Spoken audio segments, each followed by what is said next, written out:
Wait, what's the name of this thing anyway? I thought we were going on repeat. Okay. Isn't that? Yeah, I like it. Yeah, stop. And don't use the word rewatchable, Paul. You're gonna get sued. It's a verb. Yeah, it's a very specific verb. This movie is able to be repeated. You can watch it. You can watch it on repeat. I can watch it over and over again. Yeah. Yeah. See, different, but the same.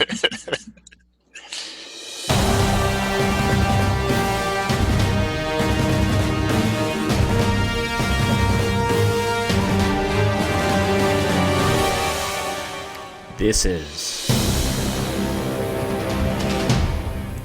on repeat. Steven Spielberg presents Back to the Future, a Robert Zemeckis film. Marty leads an ordinary life. No McFly ever amounted to anything in the history of Hill Valley. Yeah, well, history is going to change. And 1985 is not his year. But Dr. Brown is about to change all that. Are you telling me you built a time machine out of a DeLorean? He's sending Marty 30 years back in time. It works! It's a flying saucer from outer space! Now, he's trapped in the past, It's got to be a dream. about to meet Chocolate. his future father. He's a peeping Tom. Wow! And he's making an impression on his mother. He's an absolute dream. And he can sleep in my room. Anything you do could have serious repercussions on future events. Now, he's got to make his mother and father fall in love. For crying out loud, I haven't even been born yet. And only Dr. Brown can help him get back to the future. Are you telling me that this sucker is nuclear? Precisely. Michael J. Fox, Whoa, this is heavy. Christopher Lloyd, There's that word again, heavy. Why are things so heavy in the future? Is there a problem with the Earth's gravitational pull? Back to the Future.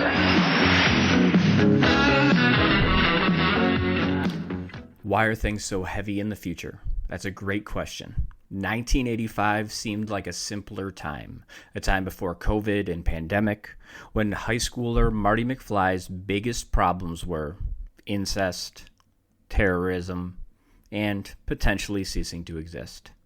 In this premiere episode of On Repeat, Paul Krogmeier, Dave Feeney, and Brad Bovenkerk all sat down and repeated a viewing of Back to the Future, a movie that celebrates its 35th anniversary, July 3rd.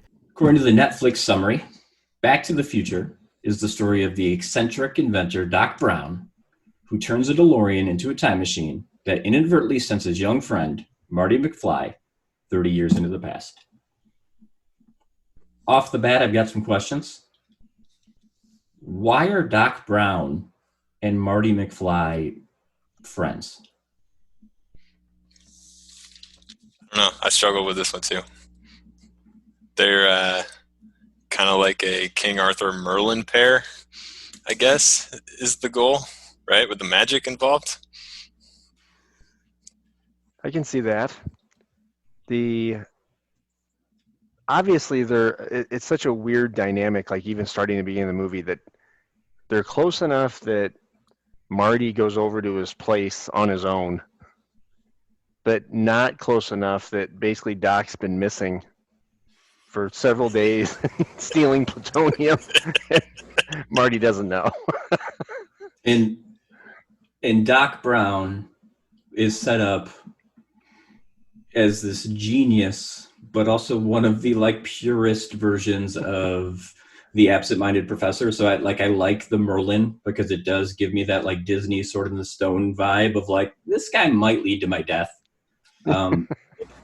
He's a genius, but he keeps his key underneath his doormat, despite the fact he's robbed Libyans. He has this Rube Goldberg system set up, but might burn down his house because the toast has been toasting for 5, 6, 7 days now.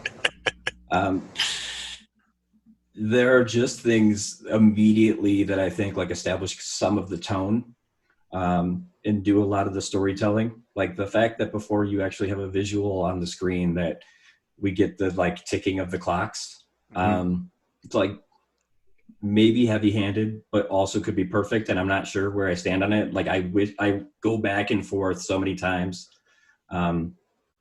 This is probably the film trilogy I've seen the most in my life. That I've owned it on VHS, I've owned it on DVD, I've owned it on Blu-ray.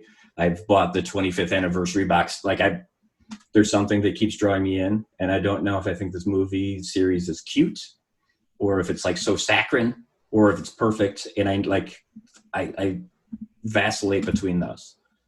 I think if we can talk about the opening scene in the midst of this, like the opening scene is perfect to me. Like you talked about, is it too over the top? I think it sets the tone perfectly with a movie about time and opens that way. And then the slow pan around all the things, like you're clearly establishing this guy is a creative genius, but has a couple screws loose. And then you get the just the feet of Marty McFly, right? And then the genius way that they slowly introduce his character, like you only see his back, and then you see him with shades on, and then you finally see his face. And like we never even see Doc, so we don't know what's going on with there. So you have so many questions, and then an opening scene needs to make us ask questions more than anything. It's perfect. It establishes that desire to want to keep going. But the opening also scene find a way. I'm sorry, Paul, but they also find a way to drop in the little 8-second news clip about the missing plutonium, and then they show it on the ground, which is perfect. Yeah, absolutely. Yeah, it's a great scene. I think you're right in saying it's great. I don't have any qualms about it. I would love to hear if you did have some, but the only qualm I had was when they're trying to establish that relationship, going back to between why are they together. I read that they tried to put in this scene with the massive guitar amplifier to try to show their connection, and I just ain't buying it. Like, why is this? Why does this mean that they're like great friends? Because he has a massive. So he built this for him. Is that what we're supposed to assume? Like, I don't like. What is the? Why is that a connection? I'm lost. Yeah, I think that's a completely fair question. I did read somewhere that originally the backstory was supposed to be that Marty had snuck into his lab out of curiosity at one point, and then that he saw Doc as this genius instead of seeing him as a buffoon like the rest of the community, and so they bonded, but that they couldn't find a way to put that in a way that expressed all of that. But I agree with you that the amplifier doesn't give that to me. Yeah, I love the way the amplifier slowly brings in Marty's character, but it doesn't do anything for me about Doc, and it doesn't do anything about the relationship. And then he calls on the phone, and he's like, "Yeah, don't touch the amp." I'm like, "Okay, like, why are these guys talking? What's their relationship?" I think that like there are some things in there that you can read into that maybe it sets up that Doc is this flawed genius, where it's like, here's this thing, and I'm just leaving it out in the open for you to use, but it doesn't properly function. And then the fact that like he knows Marty's going to be there. I think that there are moments where it's like, okay, there is a pre-existing relationship. Mm-hmm. It just doesn't fully make sense. Well, then they never go back to it, right? So I'm expecting some like small little lines throughout. Like there's very few pieces of dialogue in this movie that are wasted. I think it's expertly written, as we'll probably talk about. But like they never go back and talk about where their past is, how they got together, where this whole thing started. And then you have a whole trilogy, which I banged out last night because I was just really interested. And none of it actually does it. Like we never get the idea of where they actually started. They never set up, and I think we're just supposed to assume as viewers that Doc Brown is like, yes, he's eccentric as the synopsis says, but there's never the like scene where we see that he's isolated or ostracized by the community. And we have indications of the McFly family being that, but they're very internal, or it's through Biff.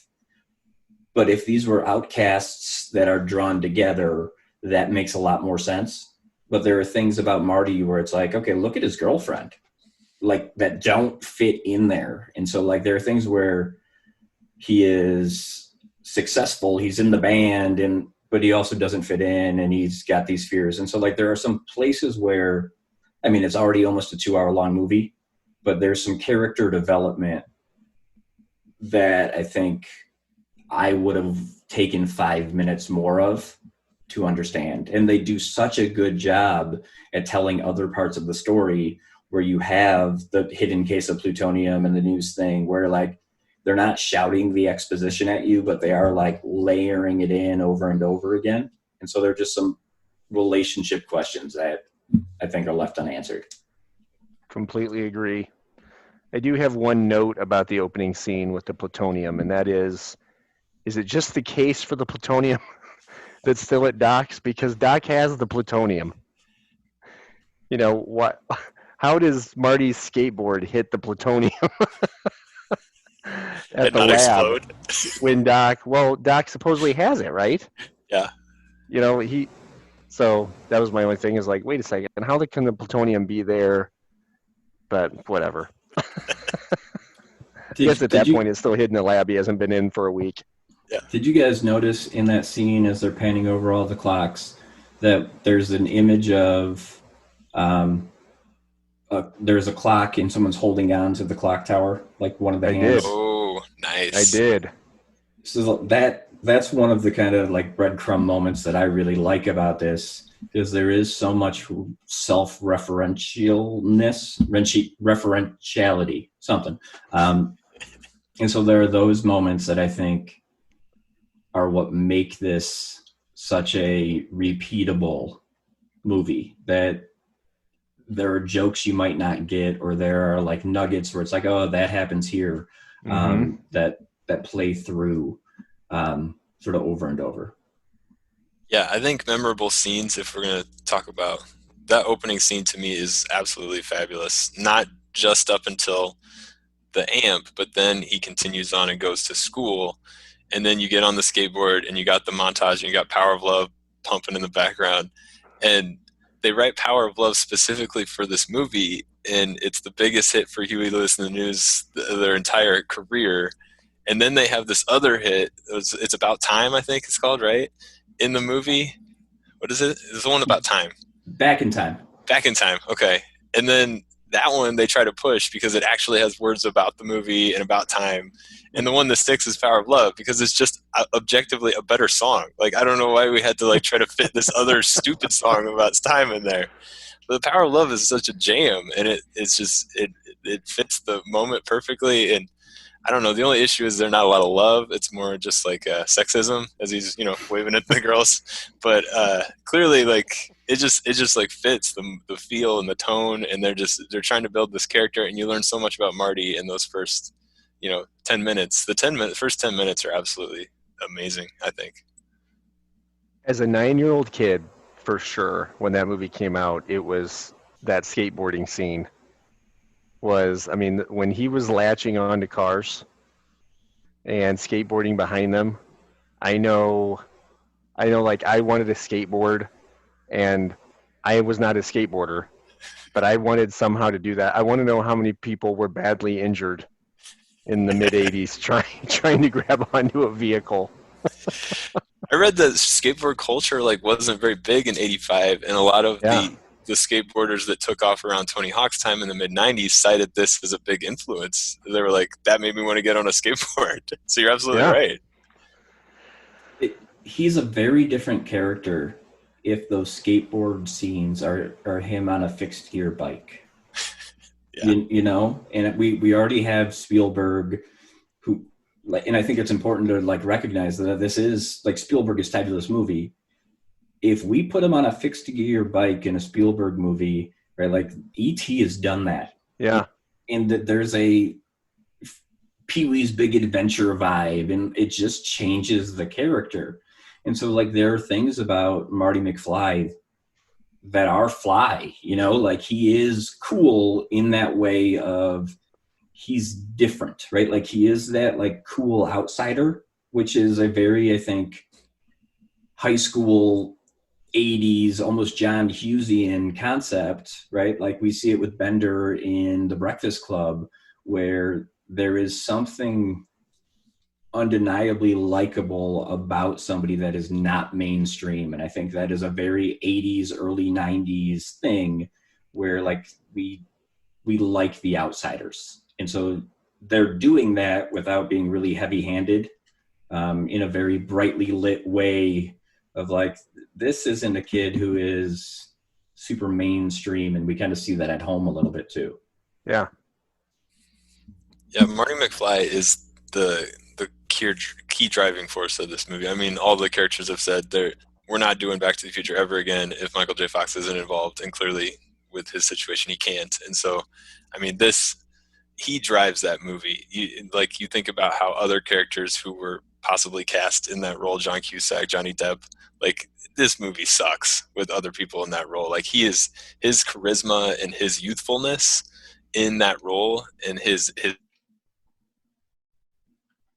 that character, and like, he doesn't even have to act because it's literally just him being himself, and he has such a perfect boyish feel to the high school drama that you want out of that film. And the whole film revolves around that idea of being back in that time where you're willing to take chances and risks and all that.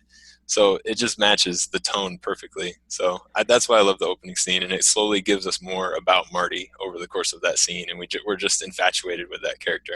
And you bring up something there, I think, interesting balance of like his silliness at times, where you get like a slapstick approach at times where he's falling down, and but at other times he does have this edge or almost gravitas as an actor that he's able to pull off. Mm-hmm. It's really a unique balance to where, you're right, the wrong actor in this and it becomes really cheesy, borderline silly, and the right a different cast, it maybe is too serious and can't pull off the balance. But he was able to kind of walk that line between, it's an entertaining movie, it's funny, but yet it's got its own kind of feel to it. It's not just a comedy, it's not just a sci-fi adventure, it's kind of both. I like that you addressed, like, specifically saying the word adventure. And that's what I think makes this movie so good, is that's not really a genre we see a lot anymore. So when this came out in 1985, one of my other all-time favorites came out as well, Goonies. And we have moved away from sort of that sentimental comedic adventure, right? We have the adventure thrillers, we have the supernatural sci-fi Marvel adventure movies. But the tonality of them is completely different, right? Like, this is a very specific fixed genre that, once again, is Spielbergian in that idea of the Indiana Jones. Zemeckis had made Romancing the Stone before this, which is also another great kind of adventure movie. And in 85, the sequel to that came out. Like, there's a world where Zemeckis makes, Jewel of the Nile instead of Back to the Future? Yeah. But that's a very specific comedy, kind of like, you know that there are stakes, but the stakes aren't super real. And so thinking about the fact that, like, the premise of this movie is that if Marty can't get his parents together by the end of the Enchantment Under the Sea dance, he fails to exist. And so in terms of the filmmaking, that intro scene where it's the very classic, almost Western intro, where it's like kind of like pedestal up from the feet, and then he takes off the sunglasses, like, it introduces him as our hero. Well, the movie could end with a reverse of that as he fades out, right? Which is a horrifying thing to think about, is like, you cease to exist. Right? This premise could have been a horror movie. This premise could have been just a strict sci-fi movie. But the fact that it is this kind of low stakes adventure where, no matter what goes wrong, it's going to end right. Part of me really likes that in terms of, like, the comfort food aspect of it, is that I know that there's not going to be a death. I know that, like, yes, there are adult themes, right? Like, I was surprised how many times the word shit was said in this. I was like, oh, this is before the PG-13 rating. Okay. That you've got the mom smoking a cigarette and taking rips off a bottle or a flask in the car. Like, there are things where it's like, it's adult, but it never seems super adult. And it's a very cool, I think, genre we don't get a lot of anymore. And I think I really like that. And I think that Michael J. Fox is the perfect actor in that low stakes adventure where you care about him enough where you imagine the worst case scenario, but you know you're safe in his hands. So I think we're probably going to talk a lot about the writing when we get to like talking about where this fits with other time travel movies and stuff. I agree, the writing is outstanding. It's perfect. It fits the right tone. But let's do some more memorable scenes. Feeney, give me your memorable scene. I think the introduction to the time machine, you know, when the back of that truck opens, and by the way, Doc, it's another brilliant thing here is how they pack in all this information. Like there's a newspaper article or something I remember that talks about Doc Brown, like losing the mansion. And then he says at one point, like, I spent the family fortune. I invested everything in this. Because there is an aspect of, like, how in the heck did he build this thing out of a DeLorean? He's got a truck he's moving it around in. But it's all, like, in, like, 20 seconds. I don't even remember that being in there, but as I watched it again, I saw that. But that scene of, like, the back is opening up, and there's, like, some kind of fog that's coming out of the truck, and then this DeLorean kind of pops out, and that is just the, you know, it takes it from a cheesy, you know, again, what could have been a cheesy time machine movie, depending on what your time machine is, to somehow being a little bit badass.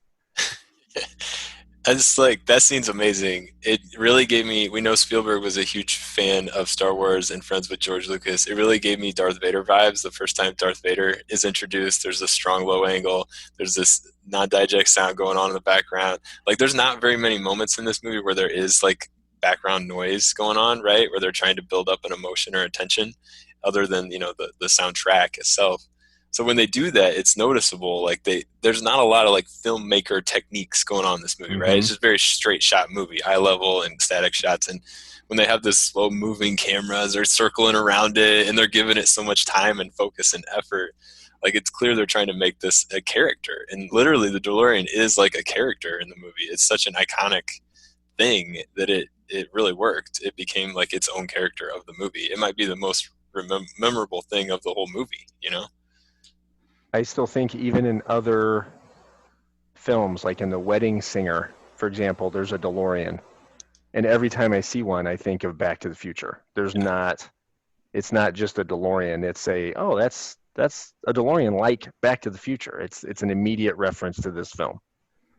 And it was a smart move by them by picking a car that I did a little research on the DMC DeLorean. Like they were already bankrupt at this time, like 3 years earlier. And they knew like, okay, well, we can stake our claim in this very short-lived automobile that was a piece of crap and hit all these lemon lists and nobody really liked it, was overpriced, but it looked cool. And it looked like an alien spaceship and it fits that little gag we're going to do when he flies in the barn. Yep. And it's just perfect. Like they knew that if we stake our claim on this car, we can own this car, which is awesome. It's so smart. And there's that moment too in the explanation where he's like, a DeLorean? He's like, yeah. And he says something about it looking cool, but then starts to go on this like scientific rant about the like stainless steel structure and gets cut off.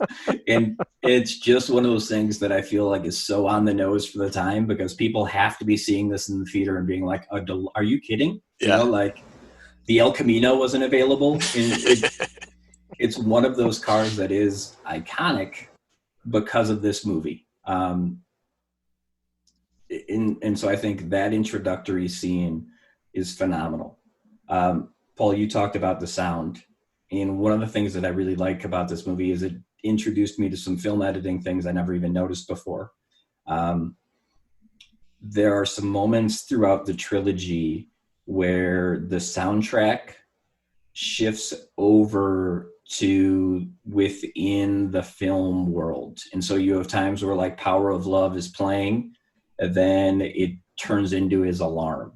And so like to be English teachery here, the blending of those two worlds, those timelines, like this kind of like loop, I think is a very cool sound thing.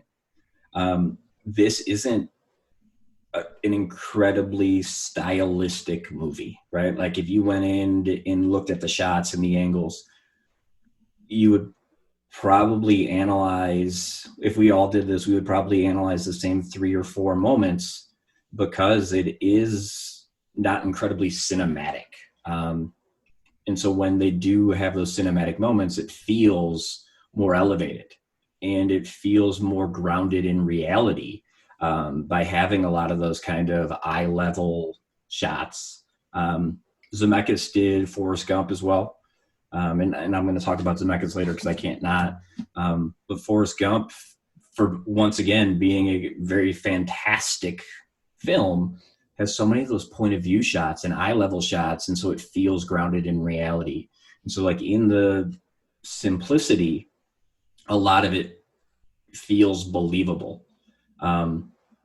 This movie, like my favorite scene is the same as yours, the introduction of the car. And there are just so many little small details where it's the like 1980s label maker that labels everything. That we have this moment of verisimilitude where we can suspend our disbelief, where it's like flux capacitor. Oh, that's how time travel works. And so like I like the growing up, I love the Ninja Turtles trilogy. I could buy Teenage Mutant Ninja Turtles. They got the ooze. When it comes to the third movie and they're time traveling to feudal Japan, my ability to suspend disbelief isn't there anymore. And so I think like this movie, for being high concept and time travel, very quickly, it's like, nope, don't worry about it. These are the rules, and you know the rules that you're playing in. Here's how it works, plutonium. And I feel like those moments, you're just like, oh, okay, yeah, I'm in. Versus every other movie that plays with this concept, and it's like, all right, now 45 minutes of exposition about how this works and why it works, and let me explain physics to you. And I'm like, I can't. It's not what I'm here for. So I would say the introduction of the car is iconic. Yeah, so that's clearly a good one. I would second that. It's probably the winner. The opening scene isn't as memorable, but the opening of the car, I think it's set in such a perfect moment of the film, right? So we talk about that opening scene establishing Marty McFly, and then it immediately goes to like his family and needs to establish that. And like that was such a great moment because not only did it establish that he had a screwed up family, but like you're also getting key important points about his family that you need later on to figure out how they need to go back and solve problems about his family and his parents and all that. And you're not realizing that at the time, but obviously when we talk about the ability to watch this movie over and over again, that's such a key part of knowing how all those little Easter eggs are put in there. And then immediately after that, we get the car, you know? So like so little is wasted there. And even if you felt a little bit like a down moment in that dinner scene, all of a sudden it just builds right back up into that car scene. It's such an exciting moment. And then I liked how, like, as you were talking about, like the way the doc describes it, like he spends a little bit of time using big words, and we want that. We want to feel safe in the hands of the creator, but at the same time, we're going to just trust him, right? And then he says, like, it's the first curse of the whole movie. I thought was fascinating, again, with like the adult level thing and ways to play with that. But he's like, you're going to see some serious shit. And I was like, that's all I need to hear. Like, I don't care how it works. Like, I just want to know we're in and we're doing it. Yeah, like, and that was the first curse, so you know it's like, oh, we're going to put it in at this moment because it's going to get real, you know? The home life of the McFly family.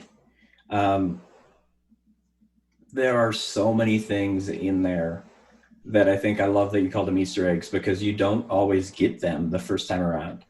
I love when the mom says to the older brother Dave before he's going off to work, come here and kiss your mother. That like hat tip to the whole actual like struggle that is central to the movie is great, where it's like just gonna get you ready for this kind of incestuous tone we're gonna follow here. Any girl who calls up a boy is just asking for trouble. And it's just like that, this mom's version of herself versus her high school version is just like, oh yeah, you're doing some severe editing to your story. The similarities between the early version of George and his wife's mom or his wife's dad with the television scene and that sequence, like there are just so many threads that connect. And that's what makes it very hard to, I think, talk about a favorite scene outside of the DeLorean, because the DeLorean is a very like separate, isolated scene. And so many of the other moments in the movie are good or great because they connect to other things that are good or great, that it's so interwoven that this isn't a clip movie on YouTube. The only maybe clip you can go to is the intro of the car, right? This is very hard to like excerpt from this movie. Yeah, that's good. Okay, that rolls into like, let's talk about what kind of continues into today. But one more thing about the family, like that moment where she's just holding this 13x9 cake pan that's clearly homemade cake, and it says Jailbird Joey on it, and she just tosses it on the table. I just lose it. I've seen it so many times I can't even handle it. So anyway, that's a great scene.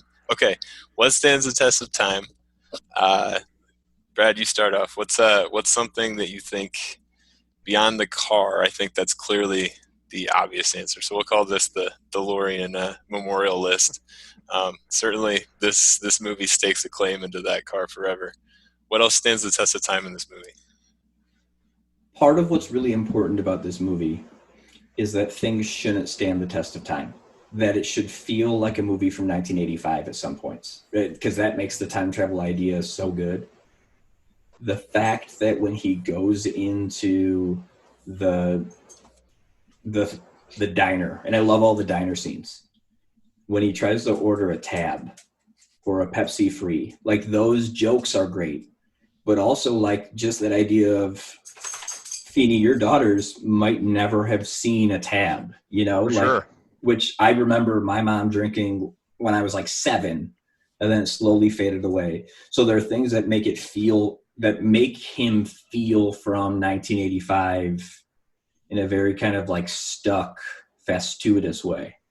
Not to mention the Ronald Reagan jokes. I mean, nobody's getting those now, right? Like, he was an actor? What? Like, that's the only thing he's known for is the presidency. And then he's talking about, like, well, Jack Benny and Jerry Lewis and I bet all these other guys. Like, yeah, like nobody knows. Your daughters have no idea who those people are, right? Right. Even J.C. Penney, right? Like being in the parking lot and it's the only store we see.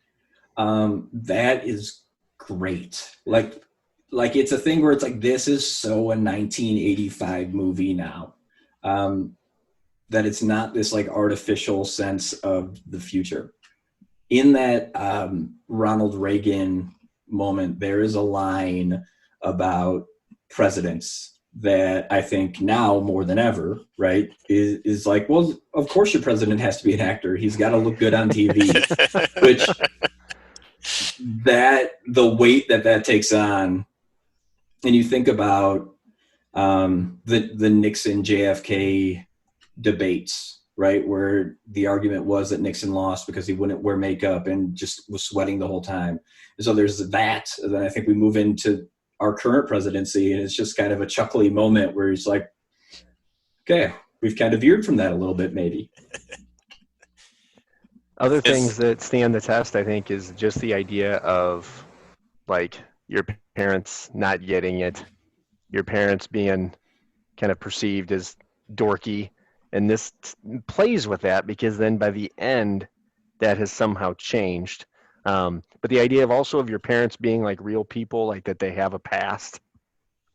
I read that one of the creators of the film, that part of how he got the idea for this was that he was looking through his dad's yearbook and saw that he had been class president and was just shocked and almost was like, who are you? I had no idea.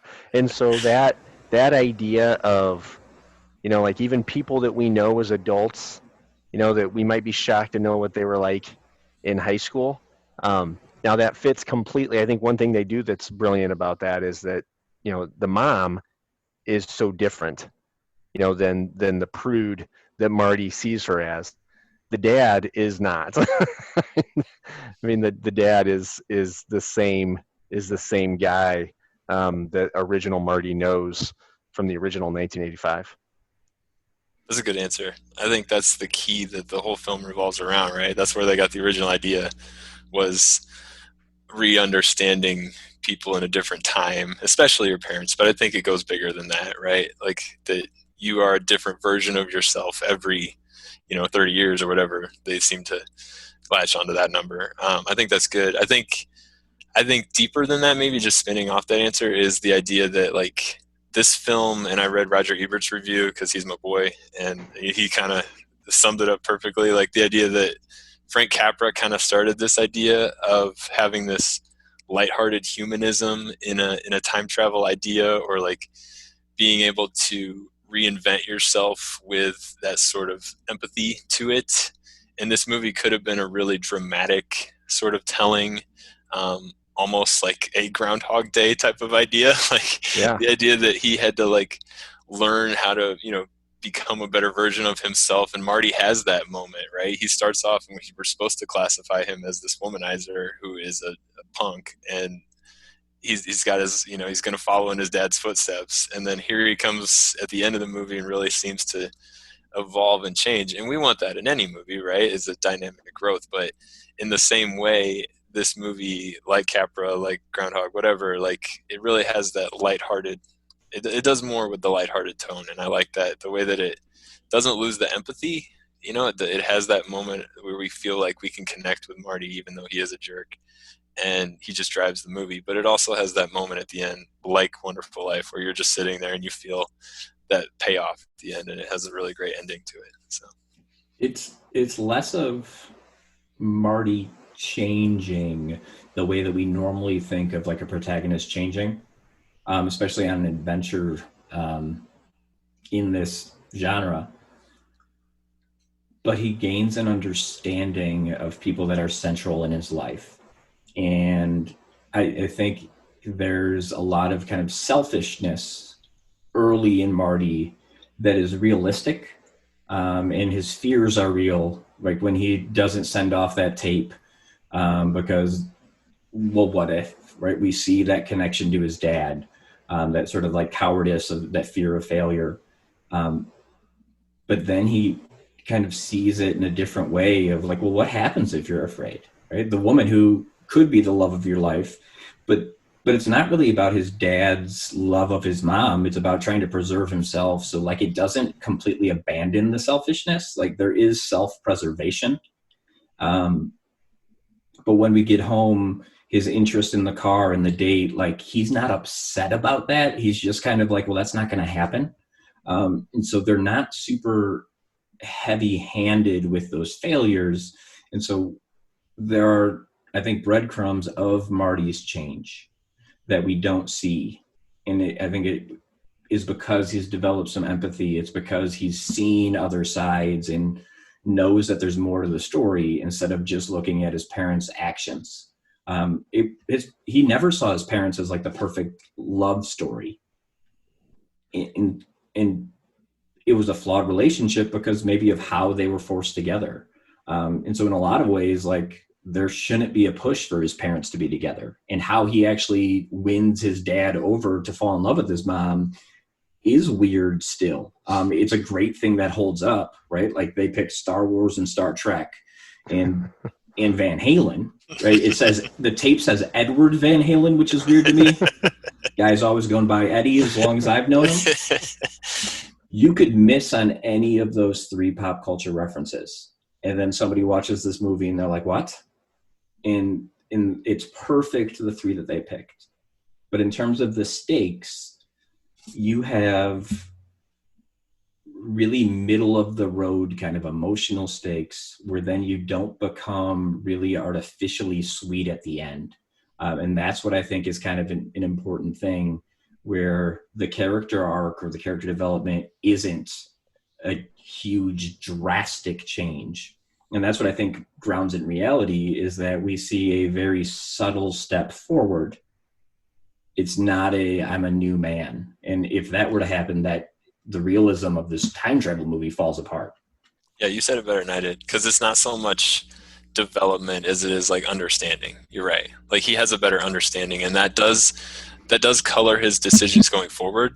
But we end the movie where he's still so excited about this Toyota 4x4. Like he hasn't completely, he's still selfish and he still has flaws, and that's okay.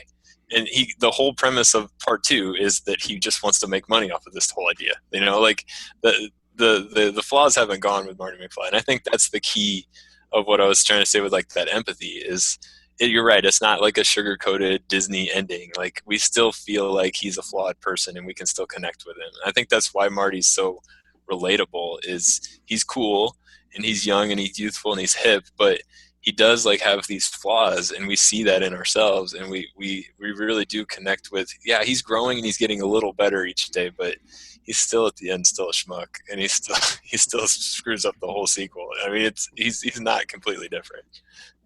I think that's one of the great moments of the writing where Marty McFly as a hero is relatable. He's not aspirational, right? Like you don't want to be him. You could see yourself already making those mistakes. It's very frustrating when he shows up and it's the future and he's saying these things and you're like, you idiot. You're not a dream, dude. Like you're going to end up locked away in a mental asylum if you don't like figure this out. But then you realize like, okay, I would process this the same way. I would be making the same mistakes, you know? And so there are things where it's like, he feels very real because of a lot of his flaws, and they're not serious enough flaws when we look at how he's put against like Biff the villain or Mr. Strickland, right? Like the other characters' flaws, I think, are more Hollywood flaws, but I think that Marty's are more realistic in their nature. Okay, flaws, mistakes, great transition. Because I need to talk about the most obvious one, and then I'll let you guys. Maybe I'm going to steal your thunder here. But this is the whitest movie I've ever seen in my life. And when they finally bring minorities and people of color on screen, it is the most predictable and awful thing I've ever seen, and it makes me cringe. So let's look at this. First, we have the future mayor. They put him in the token position of power. Like, oh, let's put a black guy on screen first, and then let's make sure that he's not in that power. Let's say that he's going to have power in the future, because he can't have that now. Okay, so settle down, black people. And then they get to the actual band, an all-black band at an all-white school. I can't. And they're clearly trying to steal the sound of the black movement and the rock and roll and all this. And then they make the Chuck Berry reference, and it's so obvious that all these Elvis vibes come up on me, and I hate that. And then the Libyans, what are you doing with the Libyans? They're the most stereotypical Middle Eastern people I've ever seen. And the VW bug and the VW van, and I can't with the minority stuff.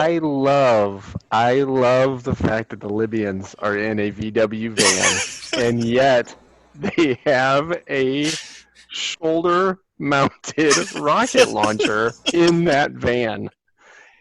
It makes no sense. I also love the idea that they're chasing around a DeLorean in their van.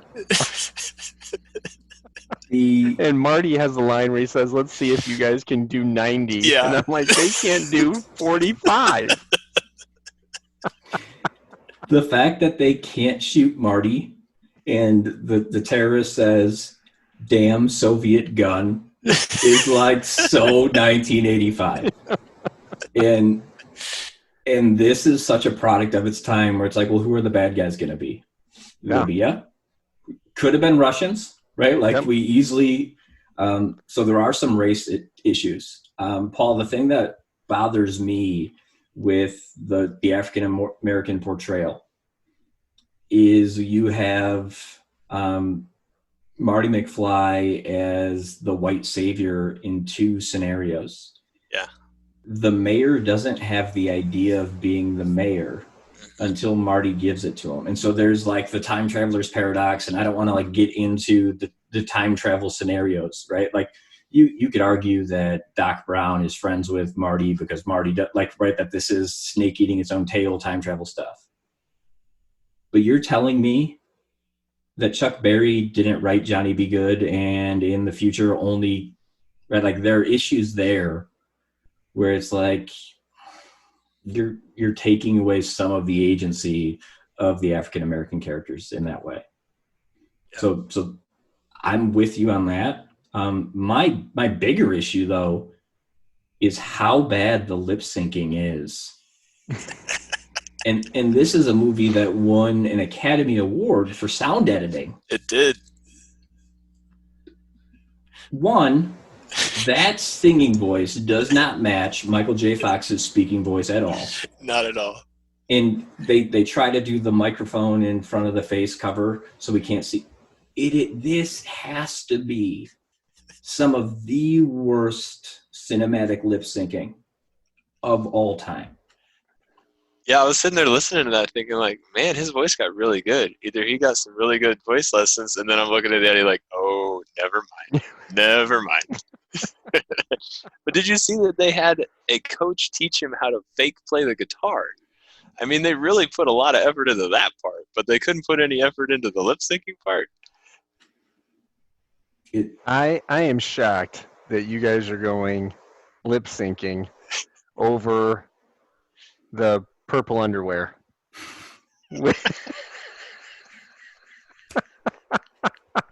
His mom commenting on his underwear, while effective and humorous.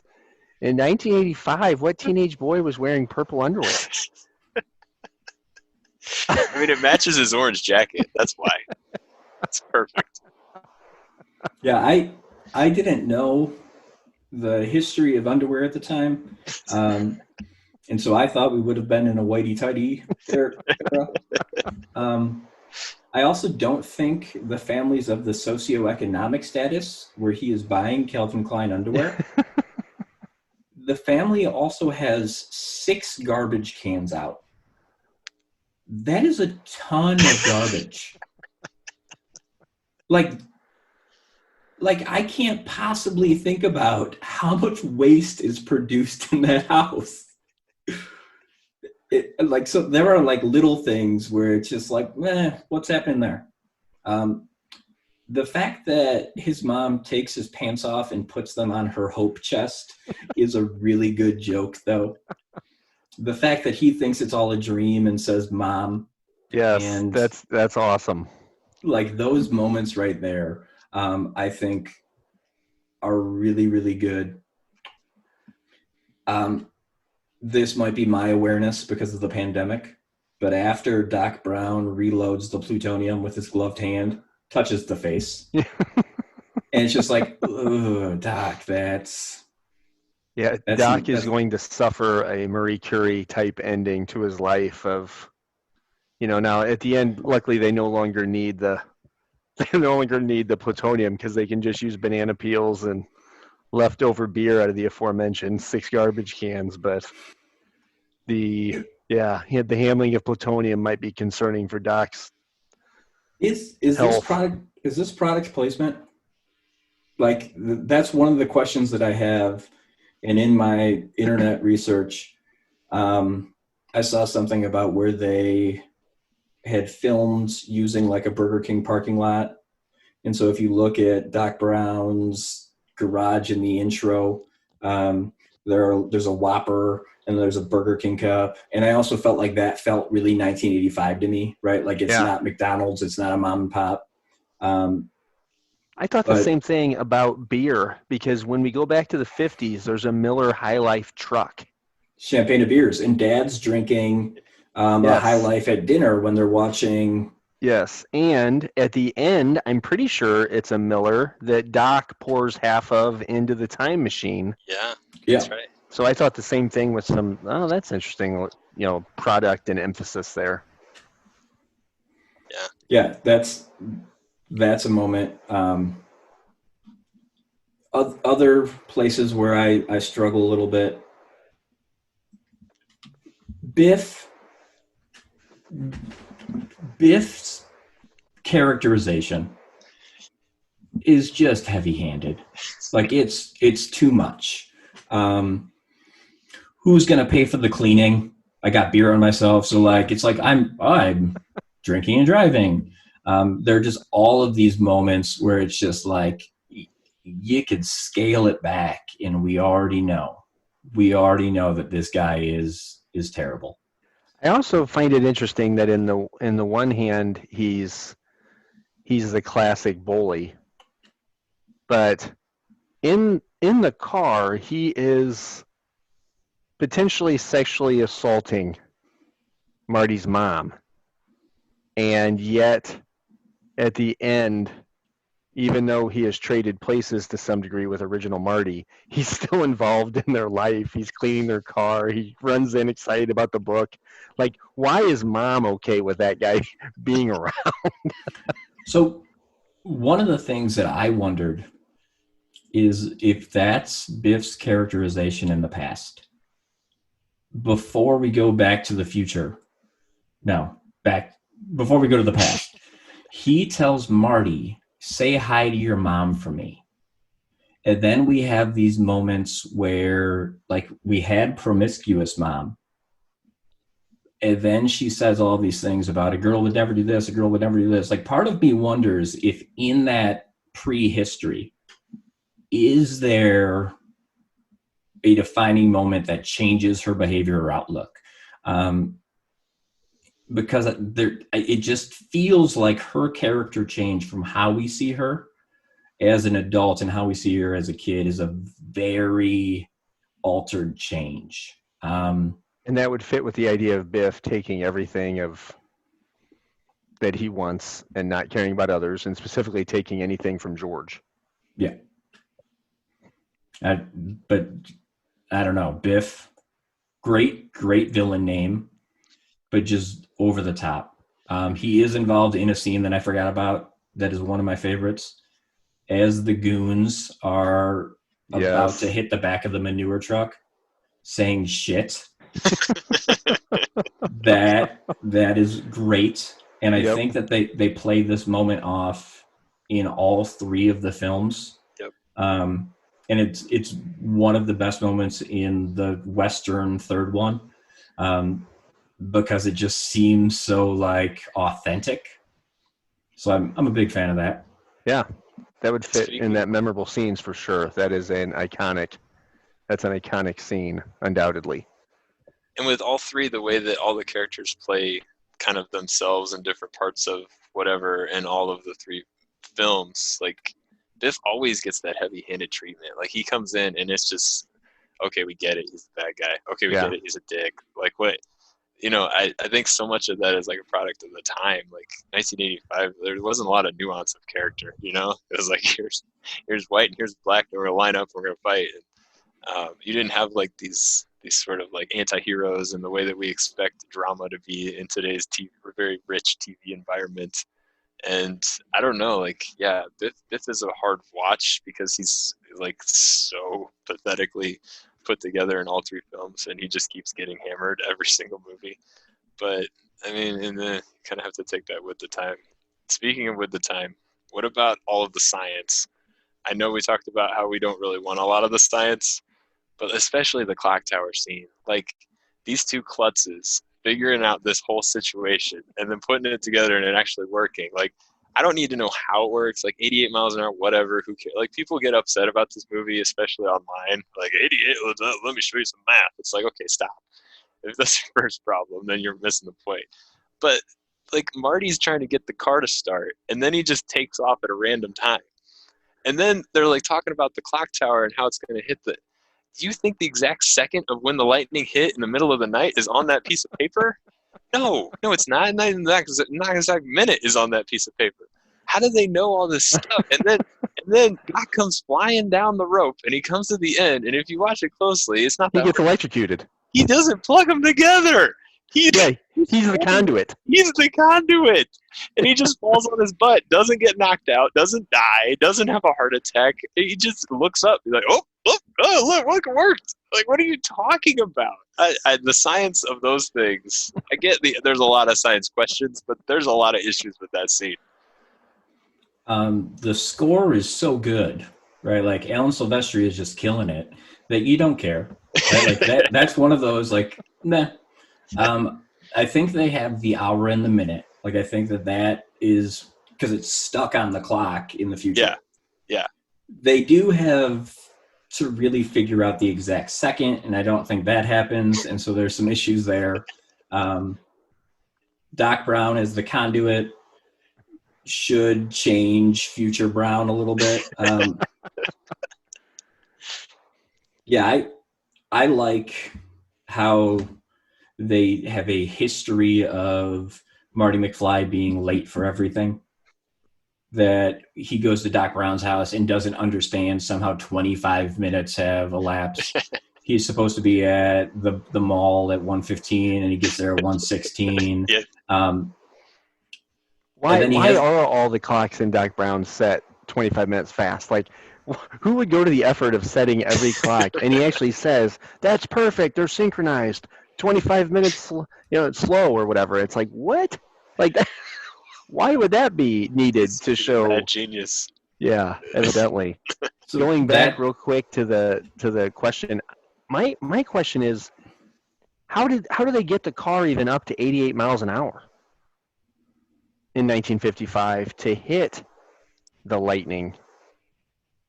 Like, wasn't the car like not even running? Could they even get to 88? Because the starter was broken, right? Yeah. So they repaired that, and then it's such a key to get to 88.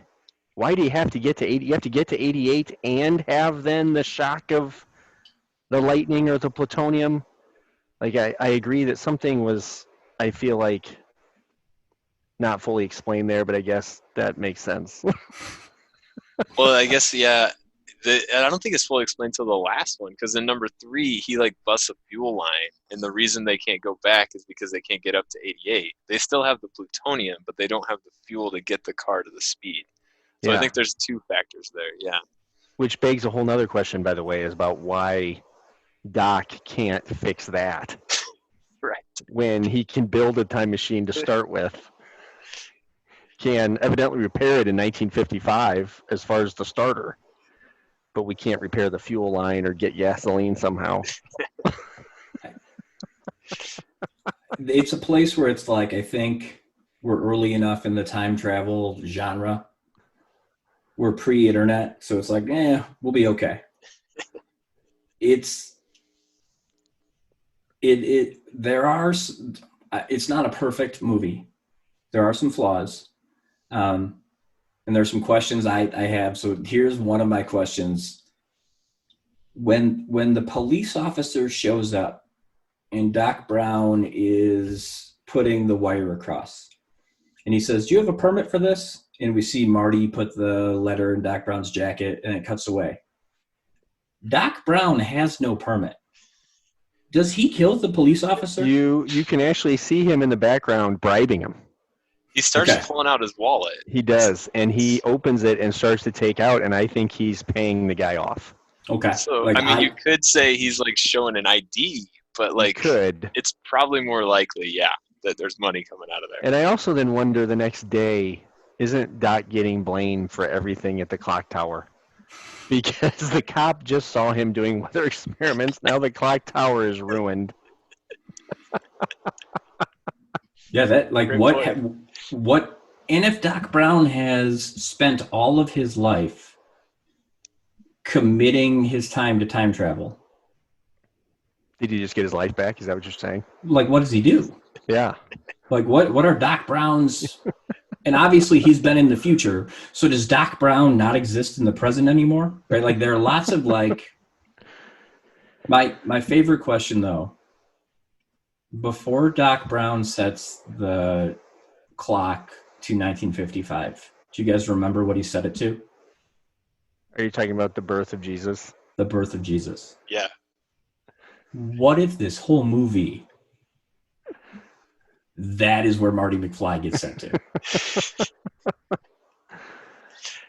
I do love the fact that he just chooses December 25th. Yeah. Yeah. I do love that one.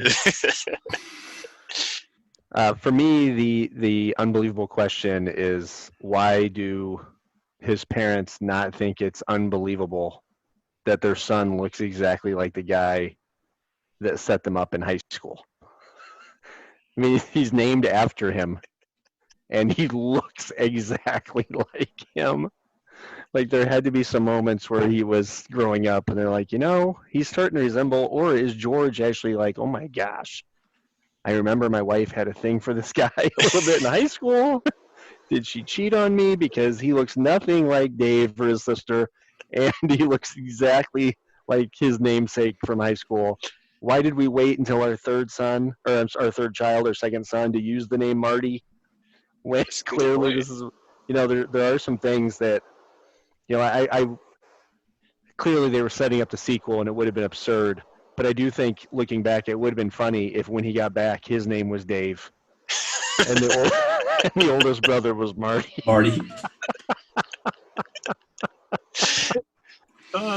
And then you got to think the other unanswerable questions I have. Clearly everything has changed when he does return, but they still live in the same house. It is nicer, but they still live in the same house. Marty's bedroom is almost exactly the same. Although the brother now works at an office, he still lives at home. Like, I understand from a plot point they wanted to bring everything back together, but there are some loops there where it's like, well, wait a second. If he's going to the office and has this winter job, why is he still living in this house? When they unpack the book, first of all, this explains why there's so much garbage maybe in 1985, because there's so much packaging in that book. But somebody says your new book is here, and then somebody says your first book, which is a thing. Like, it's a thing that bothers me. But it's also like, okay, what has Dad been doing then? If it took him this much time to write this sci-fi novel, it's a pretty hefty book, though. I mean, that thing looked like War and really Peace. Hefty. I'm like, why would you make it so big? What's the point of that? I don't know. It's interesting. I love that although they live in the same house, there's like these weird references to them now, like living the life of luxury. Yeah. Like they're out playing tennis. But yet it's early enough in the morning that some people like Dave haven't even gone to work yet. Like Biff's already cleaning the car. It's very odd. It's also a Saturday. And so how great is Dave's life when he's going into the office on a Saturday?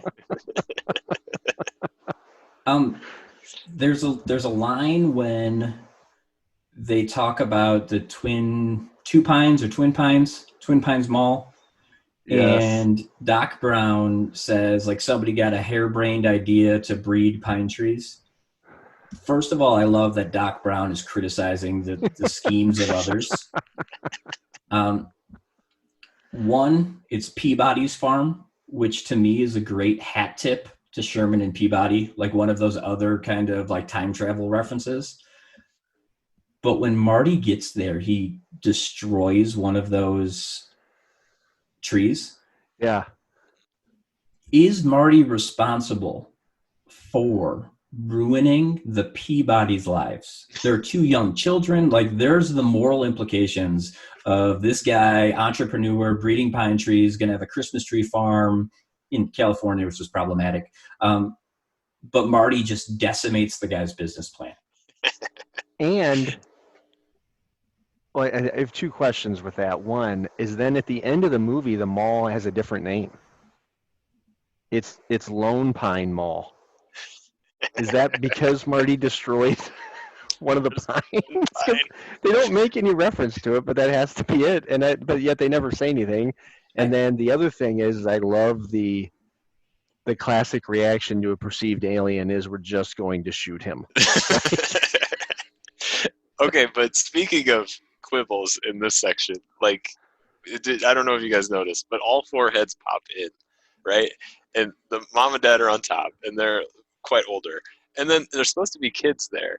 They look like they're middle-aged. Like, what is, either everybody's living with their parents or they're really bad at casting. And they're like in there so briefly that it's not that big a deal, but I had a problem with it. It was a bad casting. Are you talking about the Peabodys? Yeah, the kids are the Peabodys. They're old. I didn't even realize that. I'm going to have to rewatch that part. That's bad casting. No, yeah, they're really old. That kid has one of the greatest throwaway lines, though, where he's like, they've already assumed human form. Like, and that feels really 1955, like Invasion of the Body Snatchers. Like, it feels like... And so I like that they build in the sci-fi fan, and they do it with George too. So I like that they have those moments where it's like, okay, where does this fit in terms of kind of like the pantheon of fictional time travel? I guess all time travel is fictional as far as I know, but in terms of like the other time travel movies and TV shows, like where do you guys situate this? Well, set us up here. Give us your rundown. You're the expert here. In the lost episode of our podcast, Groundhog's Day, time travel or the manipulation of time is a central concept. I think we could look at Terminator as one of those kind of series that relies on the idea of manipulating or moving through time. Planet of the Apes, Hot Tub Time Machine, if you want to. Interstellar, Bill and Ted, the TV show Lost. Doctor Who. The early edition television show on CBS that I used to love. So like even the Time Machine, there's a Harry Potter where they have the time turner. So Superman relies on the concept. So in terms of like the manipulation of time, where do you rank this? Where do you think it fits? Paul, you're the film guy. I'm gonna yield to you. I'm gonna yield the floor to you to start this one. It's way up there. I think some advantages it has. One, it had a whole trilogy around it. It wasn't just a one-off. So it automatically starts to put it ahead of things like Groundhog Day. I think the way that the title fits in the time travel aspect of it, you talked about how like a lot of series is like Lost, like Superman had those moments in there, but they weren't explicitly about that subject. And so I think that automatically gives it a heads up or a leg up. I think the way that it had an iconic time travel machine, you know, like you start to think about the iconic time travel machines. I think it's really just this and the TARDIS. Like they're neck and neck. And I'm not a huge Doctor Who guy, so I'm probably going to lean towards this one, but I know that that's a huge cult following. I don't know. They're both really good. I think this is way up there. I think if it's not one, it's 1A. You know, I don't think you could put anything above it. Like, it made time travel cool. I think before this, it was mostly just sci-fi, like you said. It was very Jules Verne. It was very Ray Bradbury. It was very sci-fi. And now we get to this point where it's like, okay, it can be mainstream. It can be badass with this DeLorean. And it brought to the mainstream. And yeah, that can't be overlooked because I don't think things like Doctor Who become popular without Back to the Future. So I think it has to probably gain the tiebreaker if it's going to go ahead and build the genre for everything that came after it. Yeah, I think that's what's interesting about it is those other ones would almost be like it was Doc Brown or it was Doc Brown as a kid that would have done this. That this has the combo of Doc Brown, still the nerd, if you will, but then you have Marty McFly that represents and brings it a little coolness to it, and he doesn't get it. He's not a scientist. So there's an element of us being in it. So I agree with you that kind of made this time travel kind of thing cooler than maybe it had been in other ones. The interesting thing to me is, although there are iconic scenes, like when we talk about like Groundhog Day, you hear, and especially in our current situation, you hear more people reference Groundhog Day or even the feeling of that, of deja vu, more than anything here, just as far as in day-to-day kind of our language. But I do think this movie established the idea of the butterfly effect. You know, almost like that idea of like past influencing future and one thing being slightly different. Like I think a lot of other time travel movies almost ignore that. Like we can go back and do something and it'll be awesome and there's not going to be like drastic changes. But this one plays with that idea from a very early on. Like Doc is very aware, it seems like, in 1955 that, hey, if you do this, you're going to screw up the future. So I feel like in some ways this was a trendsetter in that way. I had completely forgot about Butterfly Effect, and while you were talking, that's where my brain started to go. And I will tell you that that movie like terrified me, because you have like that scene where it's like he's coming back, and we have these drastic changes where like there's a character who's missing an arm all of a sudden. Yeah. Like, things are completely different. And so I think, from my standpoint, the rules of fictional time travel. I keep saying fictional time travel. The rules of time I think travel. it just means you're optimistic, Brad. But our complete understanding of the rules of time travel, from my perspective, come from this movie. That there are implications, and Doc Brown very early sets up, you have to go forward.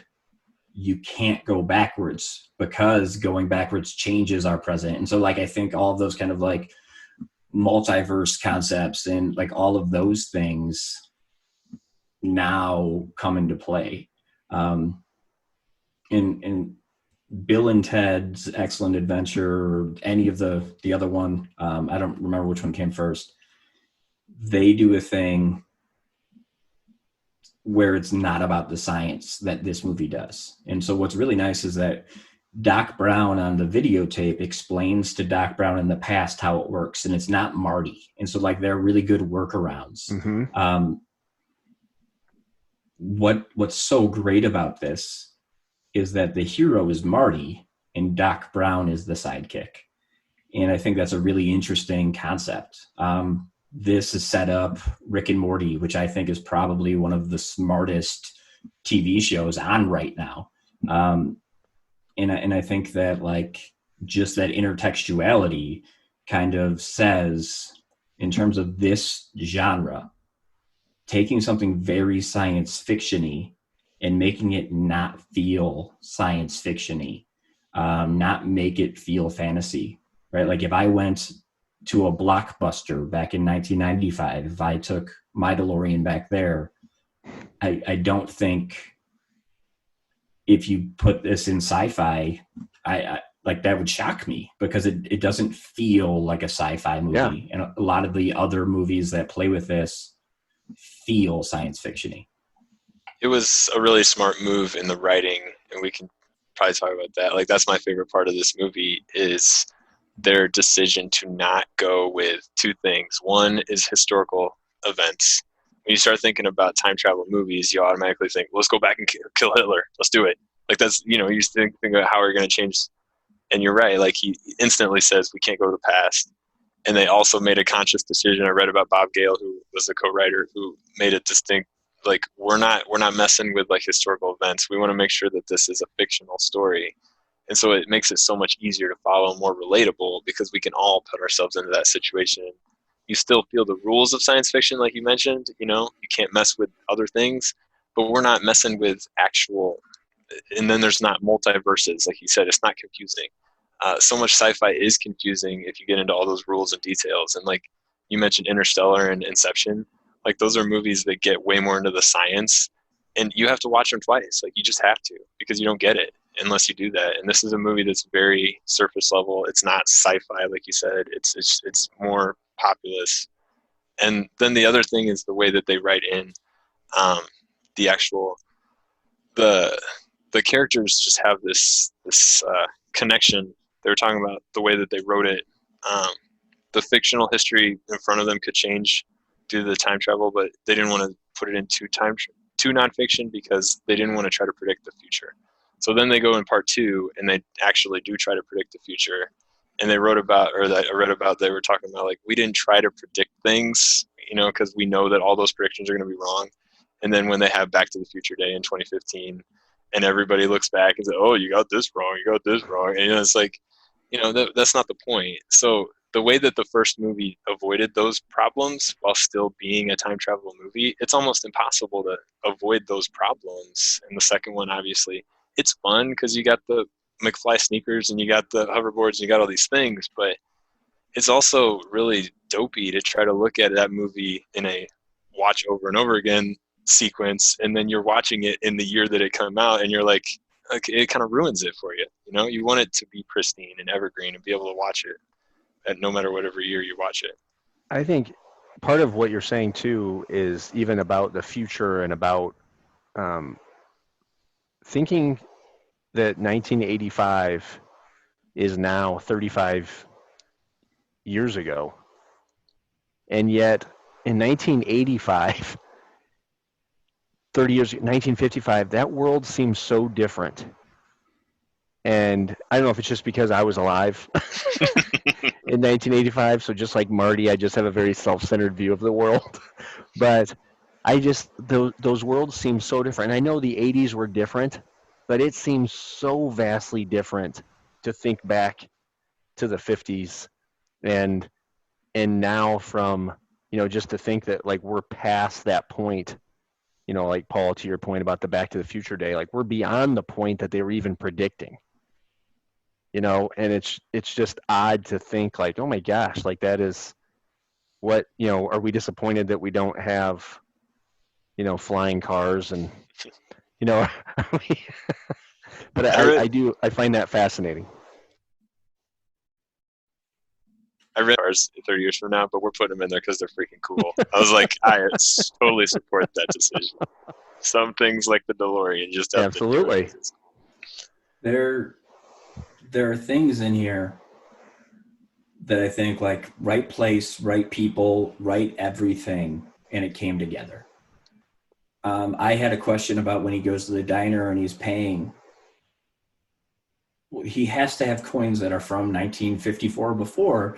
And it's like, okay, one, no one's going to look. But if you think about a nickel in 1985 and a nickel in 1955, it's the same coin.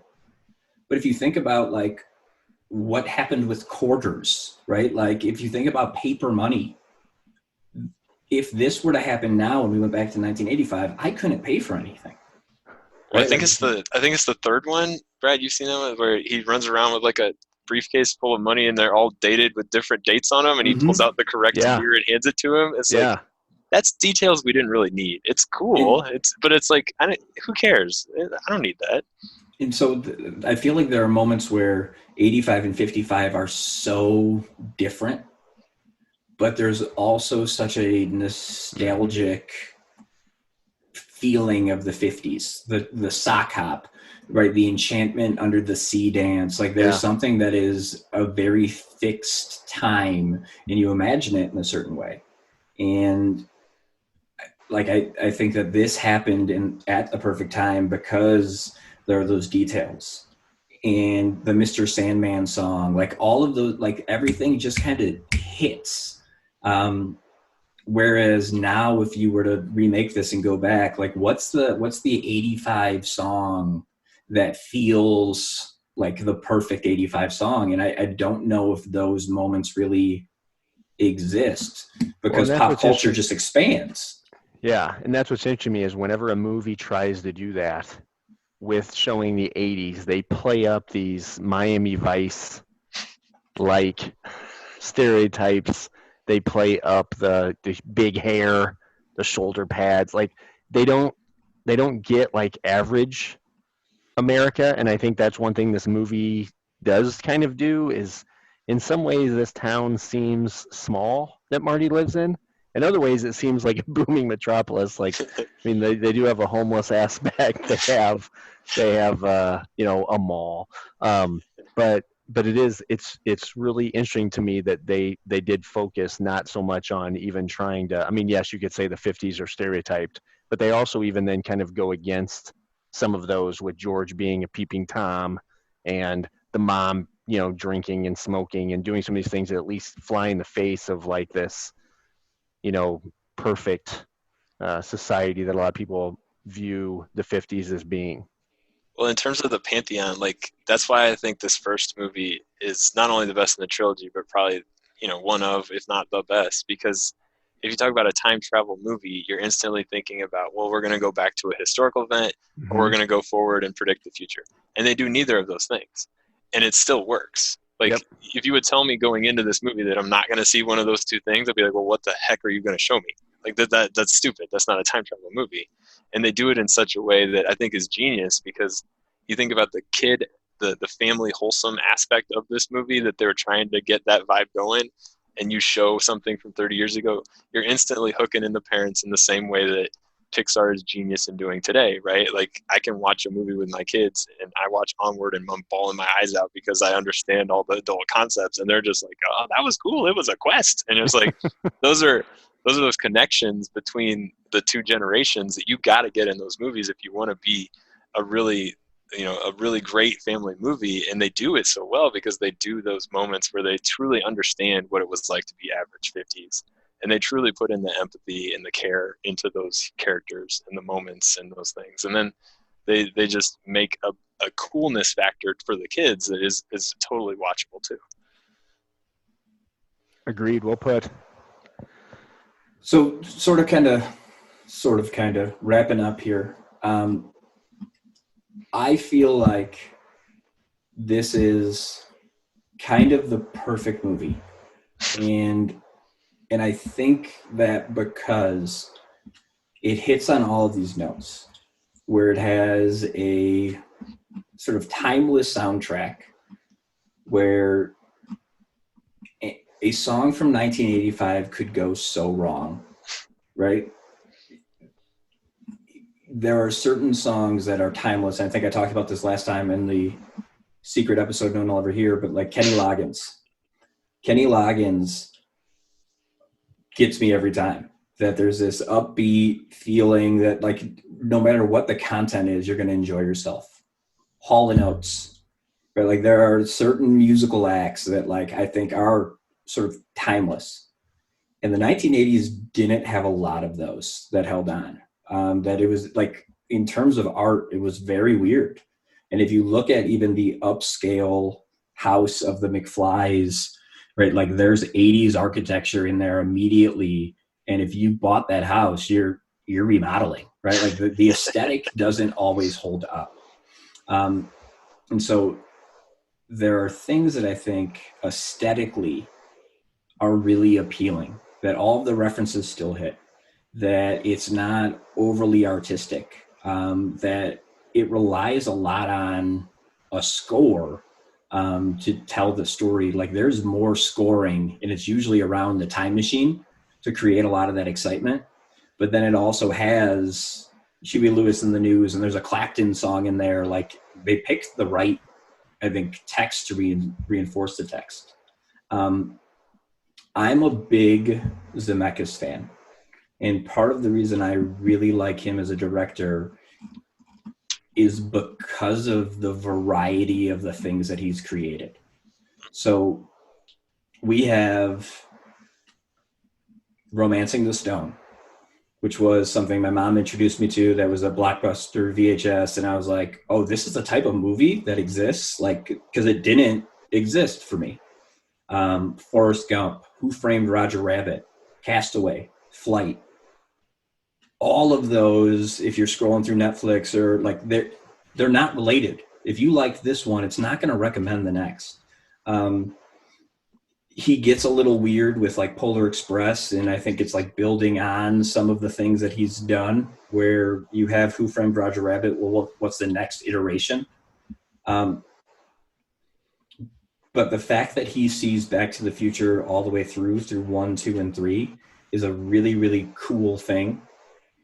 And I don't really understand if I think this is a trilogy where it's the same story continuing, or if they're these actual kind of reboots where it's retelling the same story. And the fact that I can't differentiate that, I think, is part of what makes this such a repeatable movie or trilogy, because it's not the same story. Crispin Glover gets replaced. Elizabeth Shue is the girlfriend in the next two. And you don't even really kind of notice that after the first like initial reaction.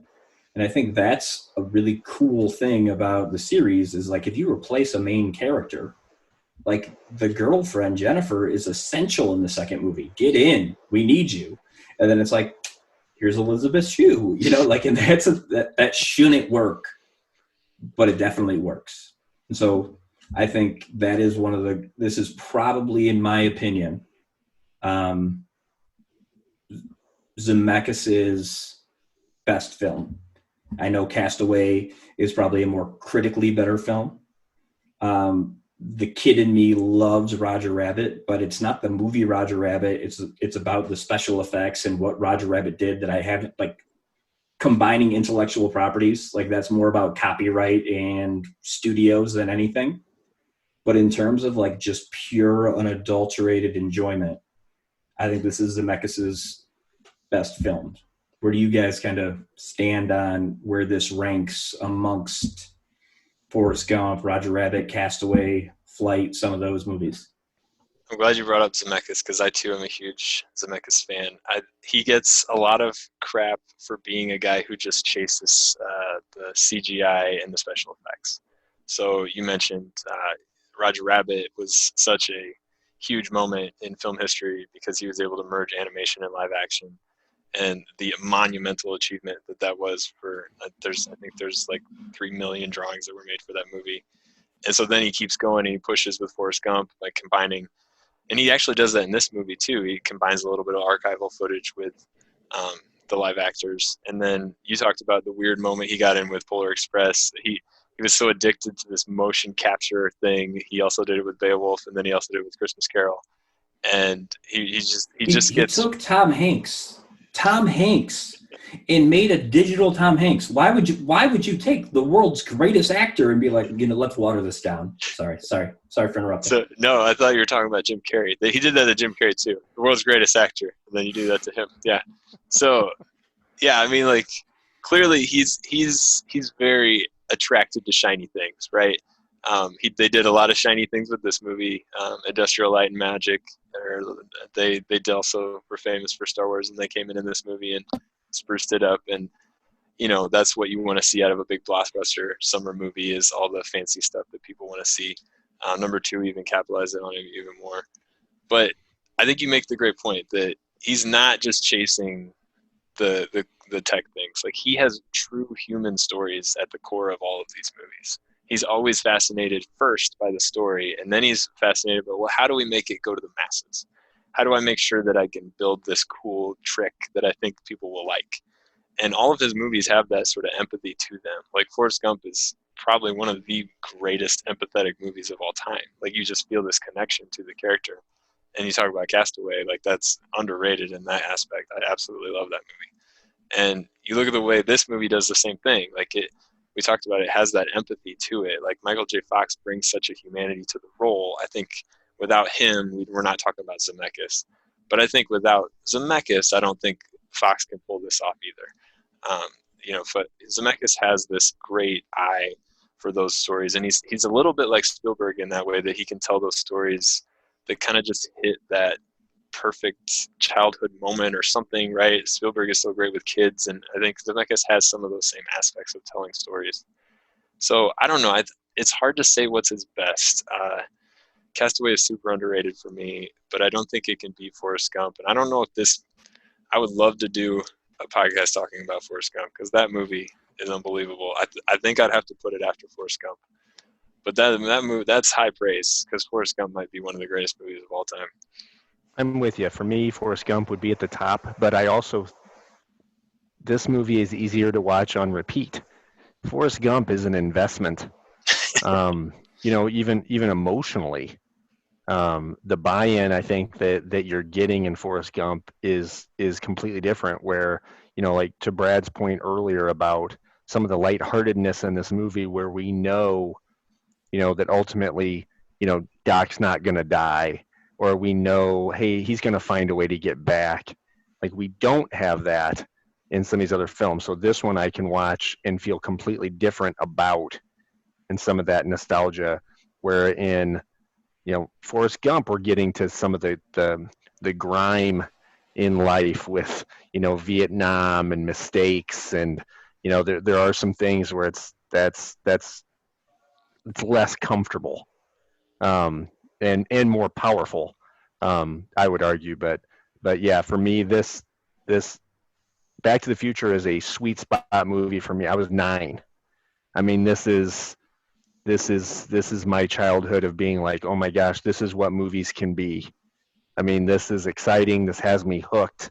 I want to see that again. I can't wait for number 2 to come out. And then the idea that they did the unique thing in the trilogy of filming 2 and 3 at the same time. so that they could be released, like in 89 and 90, like right away. I remember being like so excited for those, to come out. And so I think they did some brilliant things that sold it to me. I think that Paul had a really good point when he said, like, capturing kind of the human element, that is sort of the key of what happens in Zemeckis's films, that it's the everyman. And when you think about Castaway, Tom Hanks is the everyman, and that's why he can succeed in Forrest Gump. Even looking at Flight, where you've got Denzel Washington, right? Like those are two of the greatest actors of this time period. And I don't think that there was a trajectory where Michael J. Fox, if he was able to continue acting, would be on that level of Tom Hanks or Denzel Washington.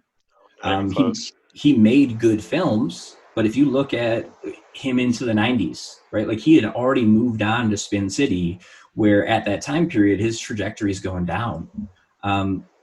The fact that this movie is as successful as it is without one of those captains at the helm, I think says a lot.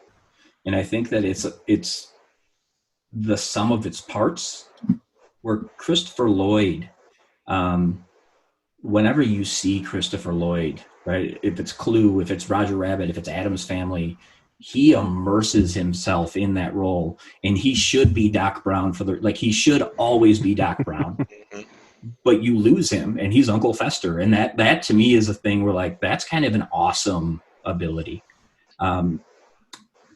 This is a comfort food movie, and that's one of those things I think I really like about it, especially during this time period, where, like, returning to a movie or returning to a TV show, you already know what the stakes are. And this is a movie that, despite being adult, you can take a 9-year-old to. And I think this is probably a movie that everyone sees for the first time as a 9-year-old, right? Like, Feeney, you're older than me, but I think I was 9 when this came out. And it doesn't take you back to that place of just strict nostalgia, right? Like, I like it because I liked it during a time of recess and all of that.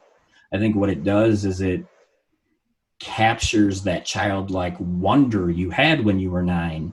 And you don't rewatch it because it reminds you of a time. I think you rewatch it because it transports you to that time. And that's what I think is a really cool thing about a movie about time travel, is that when you put it on, you view the world in this kind of, like, more wonderment, a little bit more sugar-coated, a little bit more upbeat way. It's hard to be in a bad mood with Back to the Future on. Yeah. Let's do some final notes. Everybody got a final statement? I'll do one. I think this movie is eminently able to be watched over and over because of the multiple levels and because of the writing. Fox is captivating at the helm. We talked about Zemeckis is eminently human in the way that he tells stories, but at its core, this writing is so perfect because it hits all those different levels. It does a little bit of sci-fi. It does a little bit of the family drama. It does a little bit of that human emotion piece. It does a little bit of the action adventure and CGI stuff. And it just hits all the notes that you would expect it to hit. But in the midst of that, it does it with those, like, Easter eggs we talked about. Like, you can watch this movie again and again and again, and you pick up something new every time. You could probably watch it 15 times and still see new things. And that's a great director at the helm. It's a great story at the helm. So it is watchable in so many different age groups. It's watchable in so many different genres and situations, but it's just eminently, you can see all those new things every single time. And I love that about movies. That's what I want to see out of a movie. There's no way I'm watching a movie again if I feel like I saw everything I needed to see, the first time. I'm not watching that movie again. But this movie, I still feel that way. I could watch it again and pick up more stuff. So that's why I love to watch it. I agree, and I'll just add one thing to what you said, the idea that watching it almost makes me want to watch it, if that makes sense. Like, watching the film, I then have a desire to like, oh, I want to look at that. That's interesting. Like as opposed to so many movies where you're like, how much time? There's about 20 minutes left. There's never a desire really to do that in any of the three, but especially in that first one that, it's fun, it's engaging, but like you said, it can be seen on different levels. And then for me, my final individual note would be that I find the acting interesting in the film because, like we mentioned, Biff like almost being over the top, but in some ways it works because there's so many that are, Crispin Glover, George McFly is in some ways over the top and just so unique and oddball. Doc Brown is unique and oddball. Mr. Strickland, there's so many in some ways that it doesn't come off. It's not like there's one person doing it. Because they're all doing it in some way, it doesn't come off as oddball. It just comes off as their characters. And even right down to the guy that hangs out with Biff, 3D. You have 3D glasses on. Like there's just some absurdity to it that first in some way it works. And I think that speaks to the magic of this film, that it does work and that I'm not left being annoyed by those characters. I'm left in some way being almost more affectionate to the work as a whole. There are definitely individual moments that are flawed, and some of them are like, if you're doing a very critical reading of this, it's embarrassing for me to say how much I like this. But then when you look at everything all together, those things just fall apart. They fall away. And I think that's a very special text when all of the flaws you can overlook, right? That you love it, not in spite of the flaws. You don't see the flaws unless you're really looking for them. So I think that this is such a great movie, especially right now, because as you're watching it, you want to be watching it. That when I fired it up and saw that it was 2 hours, I thought, this movie's 2 hours? And that's part of one of the really cool things about it, is that it never feels like a 2 hour movie. That from start to finish, you're not watching the clock, right? It might be ticking on the screen, but this movie feels like it's an hour long. And then you walk through it, like it's never slow. The pacing's perfect. It's just from start to finish, distracting you from all the other things that in another movie or in another director's hands or in another actor's hands, you would notice glaringly. And that's a really kind of cool thing. Like, yes, Libyans, kind of a problem.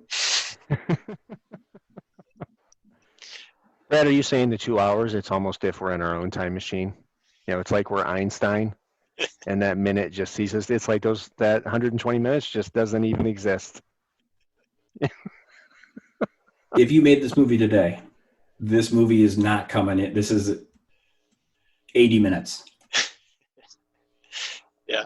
Like if they went to this genre, right? Like the closest thing we have, maybe Jumanji is trying to kind of capture this vein as this fun for the whole family kind of level. And you can't make this movie with The Rock and Chris Hart. It's one of a kind. Is that all we wrote? I think that's it. All right. Gentlemen, it's been fun. I'm disappointed that we went all the way through that without mentioning 1.21 gigawatts. I'm disappointed in myself. I wrote that down. Gigawatts. Two things that I didn't bring up. One of the bad guys is Billy Zane in his first role. That's 3D, I think. No, the other guy. Oh, is it? Yeah, who always has like a toothpick or something in his mouth. Which is okay. Classic bad guy. The little brother, his mom's little brother, is Arnold from Wonder Years. Wonder Years. Yeah, there was Fred Savage's brother, right? Yeah, the older brother. I had to look him up. I'm like, what do I know that guy from? Yeah. One of the things I definitely wasn't bringing up, but was absolutely fascinating, was last year when they interviewed Bob Gale and they asked him, "Hey, there's a lot of similarities between this Biff character and our current president. Did you think about that as you were writing it?" And he said, "Absolutely, we did." Oh my gosh! I didn't bring up one question I had, and I didn't bring it up here. The when Einstein goes into the future, 1 minute, Doc and Marty are standing there, and the car is coming right at them. Yes. And then Marty tries to move. Yes, Doc pulls him back or looks down, and then Doc acts shocked that it worked. But yet he was perfectly willing to stand there. I wrote that down too and didn't know how to work it in. Yeah, same here. And it was a thing where it's like, oh my gosh, I don't. Ugh. Yeah, that's one of those. Doc clearly can't be trusted. How does the fire go through their legs? Like, there's problems with some things there. John Lithgow was considered for Christopher Lloyd. He was the first consideration. Yeah, so was Jeff Goldblum, right? Oh wow, that would have been interesting. Is this movie's still good with John Lithgow, right? John Lithgow would have been good, but like Feeney's point, he would not have gone method actor on this, which is what makes Doc Brown so good. Like, he goes all in. And John Lithgow would have just kind of played his hokey little, I'm a curmudgeon old man thing. And no, I think Lloyd's much better. Would John Lithgow have played the Third Rock from the Sun version? Yes, that's exactly what I was thinking. Okay. Yes. Because John Lithgow also has played Winston Churchill amazingly. You know, like, he's a better actor than I think. But he does, like, I do kind of pigeonhole him in certain ways where he's like the bad guy from Cliffhanger, or, you know, like, I can't. Lithgow has more range, but Lloyd is better for this role, right? Completely. Yeah. Yeah. Well, you even think of the weird shots of just Doc Brown's facial expressions, you know, and if, again, that can be so, that could be cringy, and yet somehow it works with him. Well, I feel like that is done completely differently if it's a different actor. Those other two I think they could capture the quirkiness of Doc Brown, but not in the same way.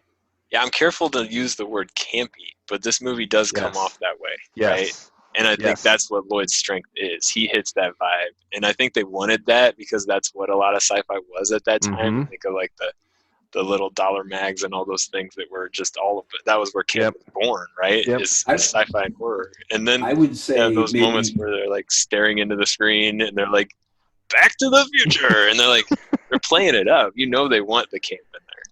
I would say it's more pulp than camp. Yeah. Right? Like, but I think that the line is really kind of thin, and it just, like, when you pick one of those versus the other, pulp is adhering to genre rules, and camp is kind of like, there's normally a little more cynicism in there. Where, like, I would say Rocky Horror Picture Show is probably more campy. Yeah. Because it is winking at the camera a little bit, where this is just leaning really heavy into the genre. Yeah. And since it is so many genres, it can do that in multiple ways and multiple times. Yeah. The Back to the Future trilogy, trilogy, is streaming now on Netflix. This is Brad Bovenkerk signing off and thanking you on behalf of Paul Krogmeier and Dave Feeney for joining us for this first episode of Not the Rewatchables.